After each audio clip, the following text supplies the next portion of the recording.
चलिए आज आपके पनीर को जांचते हैं। अगर आपने सामान्य दुकान या डेयरी से पनीर खरीदा है तो 80% से अधिक संभावना है कि ये या तो मिलावटी होगा या पूरी तरह नकली। अगर आपने हाईवे के किनारे वाले ढाबे से पनीर का पकवान खाया है तो 90% चांस है कि आपने पनीर के बदले एक बेहद नुकसान करने वाली चीज़ खाई है। क्या मैं पनीर के बारे में भ्रम फैला रहा हूँ? क्या मैं बढ़ा चढ़ा कर ये नंबर दे रहा हूँ ताकि मेरे वीडियो को अधिक लोग देखें? क्या मैं महंगी डेयरियों और होटलों का एजेंट हूँ? वीडियो देख लीजिए और फिर खुद निर्णय करिए। पनीर गर्म दूध को एसिड से फाड़कर उसे महीन कपड़े से छान कर बनाया जाता है। घरों या छोटी डेयरियों में इसे लटका कर रखा जाता है जिससे उसमें से पानी अलग हो जाता है और पनीर एक ठोस लेकिन मुलायम डले के रूप में कपड़े में रह जाता है। डेयरीज और फैक्ट्रीज में ये काम मशीनों से किया जाता है।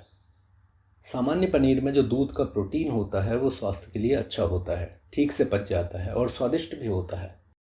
लेकिन ये पनीर महंगा होता है। मिलावटी या नकली पनीर एक तो कम पौष्टिक होता है और फिर स्वास्थ्य के लिए खराब। इसे इस तरह बनाया जाता है कि ये असली पनीर जैसा ही दिखता है और इसके व्यंजन भी भुने जाने और मसाले पड़ने के बाद पनीर जैसे ही लगते हैं। अगर सस्ते तरीक़ों से पनीर जैसा प्रोडक्ट बना लिया जाए तो उसकी बहुत डिमांड होती है। एक तो ये खुले में ऐसे बाज़ारों में बेचा जाता है जिसमें मध्यम और गरीब वर्ग के लोग खरीदारी करने जाते हैं। इनमें से अधिकतर लोग डेयरी से महंगा पनीर नहीं खरीद पाते या नहीं खरीदना चाहते और इसके कम दाम की वजह से इसकी ओर आकर्षित होते हैं।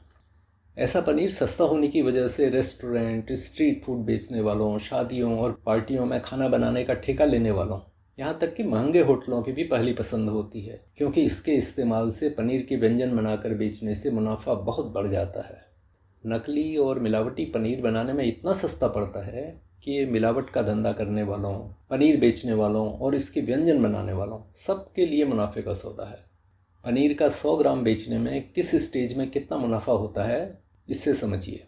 अभी 100 ग्राम असली पनीर बनाने में लगभग 25 रुपये खर्चा आता है और नकली पनीर 5 से 10 रुपये के बीच में बन जाता है। तो पनीर विक्रेता जो 10 से 20 रुपये कमाकर इसे बेचता था, अब या तो वो असली पनीर से सस्ता बेचता है इसलिए ज़्यादा लोग उसे खरीदते हैं, या असली पनीर के भाव में बेचकर बेतहाशा मुनाफा कमा लेता है। और जो इसके व्यंजन बनाकर बेचता है वो भी इसी तरह या तो सस्ते में बनाकर बेचता है जिससे मुनाफे के साथ साथ उसका व्यापार भी बढ़ता है, या फिर वो असली पनीर के व्यंजन के भाव में चीज़ें बेचकर अनाप शनाप पैसे चूकता है। थोड़ा पैसा इंस्पेक्टरों और जांच अधिकारियों की आंखों पर पट्टी डालने में लग भी गया तो कोई बात नहीं। इससे पहले कि मिलावटी पनीर की बात करें, निपट लें इस चीज़ से जो पनीर है ही नहीं, फिर भी इसे पनीर कह के बेचना गैर कानूनी नहीं है। इसे कहते हैं एनालॉग पनीर। डेयरी उत्पादों के संदर्भ में एनालॉग का अर्थ होता है उसका जैसा लगने वाला, यानी पनीर जैसे दिखने वाली चीज़ बनाओ और पनीर कह के बेच दो। ये प्रोडक्ट खुलेआम पनीर के नाम से बिकता है और कई ब्रांड भी इसे बेचते हैं। इसके पैकेट में पनीर के नीचे छोटे में एनालॉग लिखा होता है। ये दूध से बने पनीर की तुलना में बहुत सस्ता होता है। इस पनीर के बारे में बड़ी बात यह है कि ये बिल्कुल कानूनी है और भारत की खाद्य नियंत्रक संस्था FSSAI द्वारा मान्यता प्राप्त भोजन है। एनालॉग पनीर को असली पनीर जैसा दिखने वाला और स्वाद में भी कमोबेश वैसा ही बनाने के लिए प्रायः स्टार्च, तेल, एमल्सिफायर, स्टेबलाइजर, थोड़ा खुशबू और प्रिजर्वेटिव का इस्तेमाल होता है। हो सकता है थोड़ा सा दूध या स्किम्ड मिल्क पाउडर का भी इस्तेमाल कर लिया गया हो। इसकी गुणवत्ता इस पर निर्भर करती है कि इसमें स्टार्च के अलावा क्या क्या पदार्थ मिले हैं और तेल किस क्वालिटी का मिला है। लेकिन ये तो तय है कि हानि करे या न करे, इसमें दूध के प्रोटीन या तो नहीं होते या बहुत कम मात्रा में होते हैं। यानी आप पैसे देते हैं पनीर के और खुश हो जाते हैं अमूल जैसे ब्रांड की तुलना में काफ़ी सस्ते में जो आपको पनीर मिल जाता है उससे, और जो आप खाते हैं वो होता है स्टार्च और तेल का मिश्रण। ट्रांस फैट का नाम आपने सुना होगा। ट्रांस फैट शरीर को कितना नुकसान पहुंचाता है ये नहीं पता तो इस पर मेरा एक वीडियो है जिसका लिंक नीचे दे रहा हूं, उसे देख लीजिए। ये जो ट्रांस फैट होता है ये ज़्यादातर तरह के तेल और चर्बी में थोड़ा बहुत होता है, पनीर में भी होता है। लेकिन अगर एनालॉग पनीर में ख़राब तरह का तेल यूज़ हुआ हो तो इसमें ट्रांस फैट ज़रूरत से बहुत ज़्यादा होने की गुंजाइश होती है। और खेल इसे सस्ते में बेचने का है तो महंगा तेल कोई क्यों यूज़ करेगा। कुछ समय पहले खाने के सामान बेचने वाली एक बड़ी ऑनलाइन कंपनी की इस बात पर सोशल मीडिया में बहुत खिंचाई हुई कि वो थोक में सस्ते में पनीर बेच रही थी, ये बात छुपा के कि वो एनालॉग पनीर है। ये बात तो हुई कानूनी नकली पनीर की। गैर कानूनी तौर पर जो मिलावटी और नकली पनीर बिकता है उसके बारे में आगे बात करते हैं। जो ये सस्ता पनीर होता है उसमें से एक होता है जिसमें बहुत बड़ी मिलावट नहीं होती, लेकिन उसका भार बढ़ाने के लिए स्टार्च, स्किम्ड मिल्क पाउडर या कोई और फिलर मिला दिया जाता है। ऐसा करने से पनीर विक्रेता का लाभ काफ़ी बढ़ जाता है। बहुत सारे लोकल डेयरी वाले ऐसा करते हुए देखे जाते हैं। आप समझ गए होंगे कि ये पनीर असली पनीर की तरह प्रोटीन से भरपूर नहीं होता। ये स्वास्थ्य को कितना नुकसान करेगा ये निर्भर करता है इस पर कि इसे बनाने में किस किस तरह के पदार्थ का उपयोग किया गया था। अगर ये मान लें 1 मिनट के लिए कि ऐसे किसी पनीर में अच्छे स्टैंडर्ड के पदार्थों की ही मिलावट की गई हो, तो भी इसका स्टार्च और तेल कुछ लोगों को नुकसान कर सकता है। जिस ट्रांसफैट की बात पहले हुई थी वो ऐसे पनीर में बहुत हो सकता है। जो लोग मेडिकल कारणों से पनीर खाते हैं उन्हें ऐसा पनीर खाने से कम प्रोटीन मिलने की वजह से भी नुकसान हो सकता है। ऐसा मिलावटी पनीर पनीर के नाम पर धोखा है और उसके व्यंजन लोगों की जेब पर डाका डालने जैसा है, विशेषकर गरीबों की। तीसरी तरह का नकली पनीर भी बहुत बिकता है। ये तो स्वास्थ्य के लिए सबसे अधिक खतरनाक होता है। इसके इस्तेमाल से कई गंभीर रोग, जिनमें गले और पेट के रोग, दिल और दिमाग तथा नसों के रोग, किडनी के रोग और कैंसर होने का बहुत खतरा होता है। ये गैरकानूनी तरीकों से केमिकल्स, रंगों, खुशबुओं और फिलर्स को मिलाकर बनाया जाता है। इसमें यूरिया मिला होता है जो कई तरह के रोग पैदा कर देता है। जिस तरह का डिटर्जेंट साबुन में पड़ता है उसे भी इसमें मिला दिया जाता है, जो बहुत खतरनाक होता है। कॉमर्शियल रंगों का इस्तेमाल भी होता है। कई बार टेस्टिंग में ऐसे पनीर में फॉर्मेलिन नाम का एक बेहद घातक केमिकल भी पाया गया है। जो लोग नकली पनीर बनाते हैं उन्हें इससे लोगों को गंभीर बीमारियां हो जाने की परवाह नहीं होती, तो वो सफाई का खास ध्यान रखेंगे।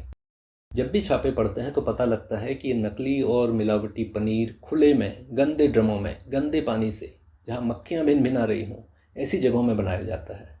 इस तरह ये पनीर एक और तरह से भी नुकसानदेह हो जाता है। मीडिया में जो ऐसे माल पकड़े जाने की रिपोर्टें आती हैं उन्हें देखकर लगता है कि गांव के मेलों और शहरों में लगने वाले जो वीकली मार्केट होते हैं, साप्ताहिक बाजार होते हैं, वहाँ ऐसे पनीर की काफ़ी खपत हो जाती है। हाईवेज़ के किनारे के होटलों और ढाबों और अन्य जगहों में भी मौका मिलते ही इसका उपयोग कर लिया जाता है। अच्छे माने जाने वाले रेस्टोरेंट और खाना बनाने वाले कारोबारी भी मुनाफाखोरी के चक्कर में ऐसा पनीर इस्तेमाल करते हुए पाए जाते हैं और कभी कभी पकड़े भी जाते हैं। इनका पता तब लगता है जब ऐसा भोजन करके बहुत सारे लोग एक साथ बीमार हो जाते हैं या कोई बड़ा छापा पड़ता है। पनीर में मिलावट का धंधा कितना व्यापक है इसे समझिए। FSSAI के अनुसार जिन खाद्य पदार्थों में अत्यधिक मिलावट की जाती है उनमें पनीर सबसे ऊपर आता है। अभी इसी महीने की कुछ रिपोर्ट्स आपको दे रहा हूँ। दिल्ली से सटे नोएडा और ग्रेटर नोएडा में छापे मारे गए तो पनीर के 83% सैंपल्स में मिलावट पाई गई। यानी बाजार में मिलने वाले हर 5 में से 4 पनीर मिलावट वाले होते हैं। इनमें से आधे तो स्वास्थ्य को गंभीर नुकसान करने वाले पाए गए क्योंकि इनमें हानिकारक केमिकल डाले गए थे, और कुछ केमिकल ऐसे भी थे जिनके बारे में टेस्टिंग लैब को भी नहीं पता लगा। इसी महीने उत्तर प्रदेश के लखनऊ एक्सप्रेसवे में ट्रकों से करीब 5 टन पनीर पकड़ा गया। इसे तेल, चर्बी, स्किम मिल्क पाउडर, यूरिया और खाने के लिए वर्जित केमिकल्स को मिलाकर बनाया गया था। कर्नाटक में इसी महीने FSSAI और राज्य की खाद्य एजेंसी द्वारा लिए गए सैंपल्स में अधिकतर में जीवाणु और केमिकल पाए गए। इन सैंपल्स का पनीर इंसानों के लिए बहुत नुकसान करने वाला पाया गया। अभी कुछ दिन पहले अहमदाबाद में सड़कों के किनारे के रेस्टोरेंट्स में एक छापा मारा गया तो 1.5 टन नकली पनीर पकड़ा गया, जो मिलावटी तो था ही, इसमें गंदगी भी बहुत थी। पनीर में अंधाधुंध हो रही मिलावट को देखते हुए हाल में केंद्रीय खाद्य मंत्री ने स्वास्थ्य मंत्री से निगरानी बढ़ाने और मिलावटखोरों के विरुद्ध कठोर कदम उठाने को कहा है। इस तरह की जो चिट्ठी पत्री होती है मंत्री स्तर पर तब होती है जब अधिकारी हाथ खड़े कर लेते हैं और समस्या बहुत गंभीर हो जाती है। अब बात कर लेते हैं सोशल मीडिया में किए जाने वाले उन दावों की कि किसी ने नामी रेस्टोरेंट में जाकर पनीर के व्यंजन में आयोडीन टेस्ट किया तो वो पनीर नकली पाया गया। और इसके बाद अपना एक अनुभव भी साझा करूंगा दिल्ली के पास गाजियाबाद में एक नामी डेयरी से पनीर खरीदने का। पनीर दूध वाला है या नकली है, इसे जांचने के लिए जो ये आयोडीन टेस्ट होता है ये अर्ध सत्य है, आधा अधूरा सच, जिससे बिना पूरे लैब टेस्ट के बहुत कुछ हासिल नहीं होता। गलत बयानी करके पैसे बनाने वाले यूट्यूबर या सोशल मीडिया इन्फ्लुएंसर दिखाते हैं कि जब केमिस्ट की दुकान से आयोडीन या टिंचर आयोडीन की शीशी खरीद कर उसकी 2 बूंद पनीर के ऊपर डाल दें तो उसके सही या नकली होने का पता चल जाता है। अगर आयोडीन का रंग जो कि मटमैला पीला होता है वो काला पड़ गया तो नकली, अगर उसका रंग पीला ही रहा तो असली। होता ये है कि आयोडीन जब स्टार्च के ऊपर डाला जाता है तो वो उससे रिएक्ट करके काला पड़ जाता है। इसलिए इस हद तक ये टेस्ट सही है कि अगर पनीर में स्टार्च पड़ा हो या वो एनालॉग पनीर हो तो आयोडीन की बूंदें काली पड़ जाएंगी।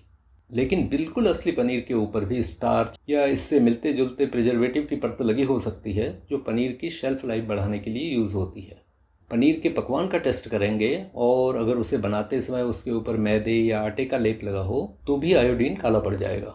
दूसरी ओर अगर खतरनाक केमिकल से पनीर बना होगा और उसमें स्टार्च नहीं पड़ा होगा तो उसके ऊपर आयोडीन डालने से वो काला नहीं होगा।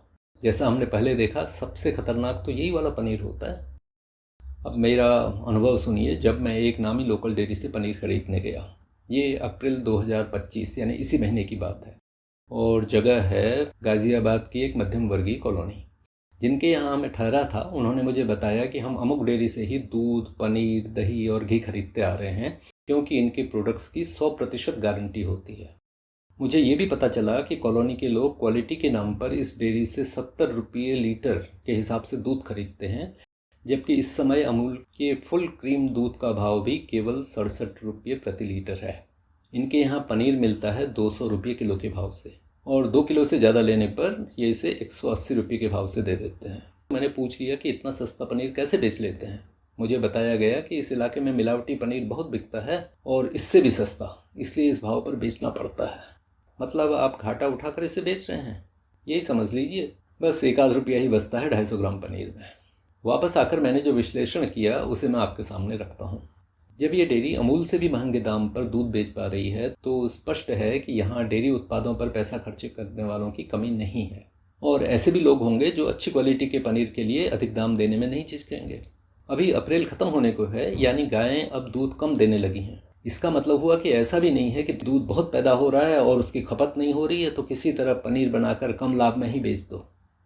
जब दूध 70 रुपये लीटर के हिसाब से बिक रहा है और 1 किलो पनीर बनाने में लगभग 6.5 लीटर गाय का दूध लगता है तो 1 किलो पनीर की लागत आई 455 रुपये।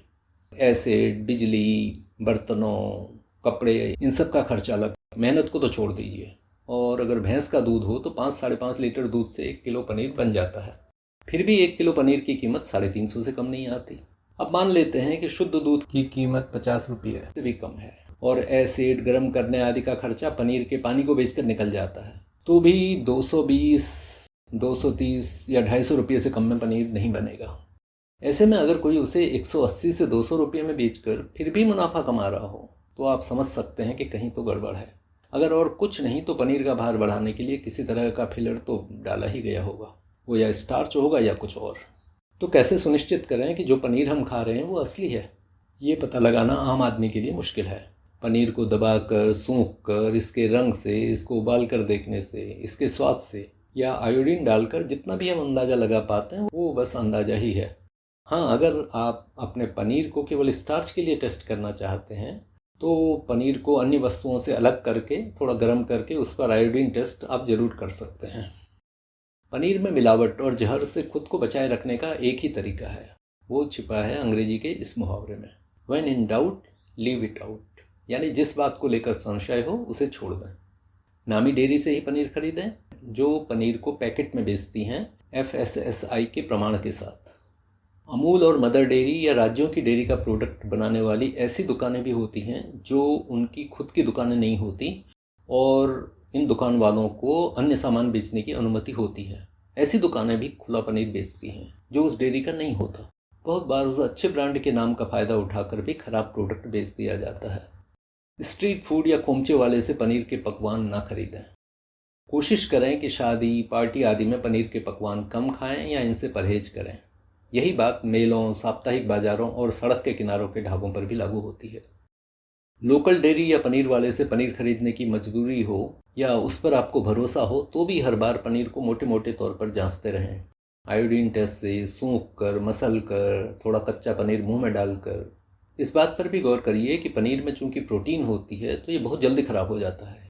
इसलिए खुले में बिकने वाले अच्छे पनीर में भी गर्मी से, धूल से और गंदे पानी या बर्फ़ से, गंदे हाथों से इसे छूने से कई तरह के बीमारी के कीटाणु पनप जाते हैं।